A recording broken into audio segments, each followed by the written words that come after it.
Perkenalkan, nama saya Anes Natasha dengan NIM 2022042008. Kenalkan, nama saya Radera Pina Putri dengan NIM 2022-042071. Nama saya Nova Lela Safitri, NIM 2022-042063. Pendahuluan, pentingnya jamu sebagai obat tradisional di Indonesia yang telah digunakan selama berabad-abad untuk menjaga kesehatan dan merawat kecantikan. Dengan meningkatnya penggunaan jamu dari 35,7% menjadi 59,12% dalam beberapa tahun terakhir, banyak masyarakat beralih ke jamu sebagai alternatif yang lebih terjangkau dibandingkan obat kimia sintetik.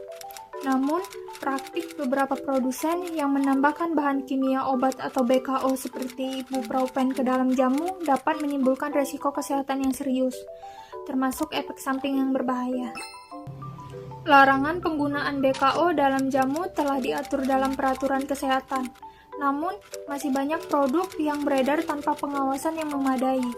Penelitian ini bertujuan untuk mengidentifikasi keberadaan ibuprofen dalam jamu Pegalino yang dijual di pasar besar Kota Malang menggunakan metode kromatografi lapis tipis atau KLT. Diharapkan hasil penelitian ini dapat memberikan informasi mengenai keamanan produk jamu dan meningkatkan kesadaran akan pentingnya pengawasan terhadap produk kesehatan tradisional. Untuk bahannya itu ada sampel jamu Pegalino, ibuprofen, etanol, metanol, kloroform, plat KLT silika gel GF254. Untuk alat yang digunakan yaitu ada chamber KLT, Erlenmeyer, Beker glass, labu ukur, lampu UV, pipa kapiler, kertasari, corong pisah, deraca analitik, batang pengaduk dan spatula, kaca arloji, penangas air, oven, dan vial.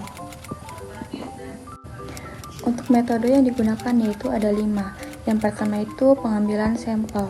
Teknik pengambilan sampel yang digunakan yaitu purposive sampling. Pertimbangan sampel yang akan diambil yaitu jamu Pegalino yang memiliki kriteria berbentuk serbuk, bermerek, memiliki 0 BPOM, dan yang tidak memiliki dengan disampling dari beberapa toko obat tradisional di pasar Kota Malang. Yang kedua yaitu preparasi sampel. Yang pertama, masing-masing sampel kurang lebih 500 mg dimasukkan ke dalam labu Erlenmeyer 250 ml dan tambahkan 50 ml etanol 50%. Kemudian campuran dikocok sampai homogen, lalu saring menggunakan kertas saring. Filter dimasukkan ke dalam corong pisah dan diekstraksi menggunakan 20 ml kloroform sebanyak 3 kali. Fraksi kloroform yang diperoleh dikumpulkan dan diuapkan di atas penangas air sampai kering. Sisa penguapan ditambah dengan 3 ml etanol dan dimasukkan ke dalam vial. Yang ketiga yaitu pembuatan larutan baku hidroquinon. Yang pertama, 125 mg ibuprofen ditimbang secara seksama dan dimasukkan ke dalam labu ukur 25 ml secara terpisah. Kemudian, tambahkan 2 ml etanol, sanitasi hingga larut dan diencerkan dengan etanol sampai tanda batas. Yang keempat, yaitu ada pembuatan larutan kontrol positif. Yang pertama, masing-masing sampel jamu dimasukkan ke dalam beker glass dan ditambahkan 50 mg baku pembanding ibuprofen dan diaduk sampai homogen. Kemudian, masing-masing campuran dimasukkan ke dalam Erlenmeyer 250 ml dan ditambahkan 50 ml etanol 50% dan dikocok sampai homogen. Selanjutnya, saring menggunakan kertas saring, filtrat dimasukkan ke dalam corong pisah dan diekstraksi menggunakan 20 ml kloroform sebanyak 3 ml. Fraksi kloroform dikumpulkan lalu diuapkan di atas penangas air sampai kering. Sisa penguapan dengan 3 ml etanol dan dimasukkan ke dalam vial. Yang kelima, analisis kualitatif dengan kromatografi lapis tipis atau KLT. Yang pertama, plat silika gel GF254 dipotong dengan ukuran 12 x 20 cm, jarak penotolan bercak diukur 1,5 cm dari ujung lempeng atau plat KLT, dengan tepi bawah plat 2 cm dan batas atas 3 cm. Dari tepi atas plat diberi garis oleh pensil. Kemudian plat KLT dipanaskan dengan oven suhu 105 derajat Celcius selama 30 menit. Pengujian dilakukan dengan ditetapkan larutan kode A dan B, yaitu penotolan sampel dengan replikasi 3 kali kontrol positif dan standar pada plat KLT, lalu dimasukkan ke dalam chamber yang berisi fase kloroform berbanding metanol 9:1. Setelah proses elusi selesai, plat silika diangkat dan dikeringkan, lalu kemudian diamati di bawah lampu UV 254 nm untuk mengetahui pola kromatografi. Kemudian, setelah membedah hasil jurnal yang kami teliti, didapatkan hasil sebelum dilakukan uji menggunakan metode KLT, produk obat tradisional Pegalino dilakukan uji organoleptik terlebih dahulu dengan dideskripsikan masing-masing uji meliputi bentuk, warna, bau, dan rasa yang dapat dilihat pada tabel 1. Berikut adalah tabel 1 yang dapat saya tampilkan. Pada hasil uji organoleptis, didapatkan pengamatan bau, rasa, kemasan, sediaan, warna, homogenitas, dan expired date. Pada tabel 1A, bau dan rasa menyengat khas jamu. Kemasan adalah kemasan saset, sediaannya adalah sediaan bubuk, warna adalah hijau muda, homogenitas adalah tercampur, expired date-nya 4/2024. Pada sampel 2A, bau dan rasanya menyengat khas jamu, kemasannya saset, sediaan bubuk, warna hijau muda, homogenitasnya tercampur, dan expired date pada 10/2024. Kemudian, pada sampel 1B menyengat khas jamu, kemasan saset, bubuk, hijau pekat, tercampur, dan tidak ada expired date. Pada 2B menyengat khas jamu, kemasan kertas, bubuk, hijau pekat, tercampur, dan tidak memiliki expired date juga. Berdasarkan tabel 2 dan gambar 1, dari perbedaan nilai RF yang diperoleh oleh sampel kode B dengan baku standar dan kontrol positif kurang dari 0,0 sampai 0,013.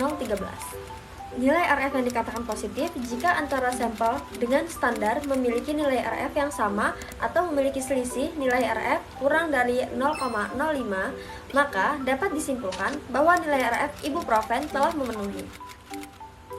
Kemudian saya tampilkan tabel hasil nilai dari RF sampel. Di tabel ini mencakup tentang larutan, jarak eluen, jarak tempuh, kontrol positif, jarak tempuh sampel replikasi, nilai RF, dan rata-rata, kemudian kesimpulan. Berikut adalah tabel yang dapat saya tampilkan beserta dengan hasil dari baku standar. Yang pertama, di 1A terdapat baku standar negatif, 2A negatif, 1B positif, dan 2B positif. Lalu di pembahasan, didapatkan hasil pengawasan obat tradisional melalui sampling dan pengujian yang telah dilakukan oleh BPOM pada beberapa kota di Indonesia menemukan ada beberapa produk jamu yang mengandung BKO atau bahan kimia obat yang dicampur ke dalam jamu tersebut. Didominasi oleh obat pereda nyeri dan obat rematik. Pada kasus ini, bahan kimia obat yang telah dicampurkan ke dalam jamu Pegalino beredar di pasaran adalah senyawa ibuprofen yang memiliki khasiat sebagai analgetik atau pereda nyeri, yang tidak dibolehkan dicampurkan ke dalam obat tradisional karena dapat menimbulkan efek samping yang merugikan bagi konsumen.